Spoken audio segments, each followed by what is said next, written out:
नमस्कार, स्वागत आहे तुमचे माझ्या यूट्यूब चॅनलवर। आजची रेसिपी आहे झणझणीत चमचमीत गावरान पद्धतीची बटाटा मसाला करी।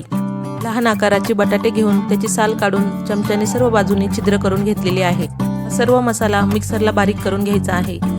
लाल तिखट, काळा मसाला, धने पावडर व मीठ घेतलेले आहे। तेल गरम झाले की त्यात मोहरी व काही खडे मसाले घालायचे। वाटलेले सर्व मिश्रण यात घालून 2 ते 3 मिनिटे छान परतवून घ्यायचे आहे। यात आता मसाले टाकायचे।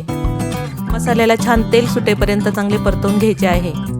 यात आता बटाटे घालून तेही 2 ते 3 मिनिटांसाठी परतवून घ्यायचे आहेत। बटाटे छान परतले की यात गरम पाणी घालायचे आहे। भाजीची ग्रेव्ही तुम्ही तुमच्या आवडीनुसार घट्ट किंवा पातळ ठेवू शकता। भाजीला छान उकळी आल्यानंतर मध्यम गॅसवर झाकण ठेवून ही भाजी 10 मिनिटांसाठी शिजवून घ्यायची आहे। पूर्ण रेसिपी पाहण्यासाठी रिलेटेड व्हिडिओ नक्की बघा। रेसिपी आवडली असल्यास माझ्या चॅनलला लाईक, शेअर आणि सबस्क्राईब करायला विसरू नका।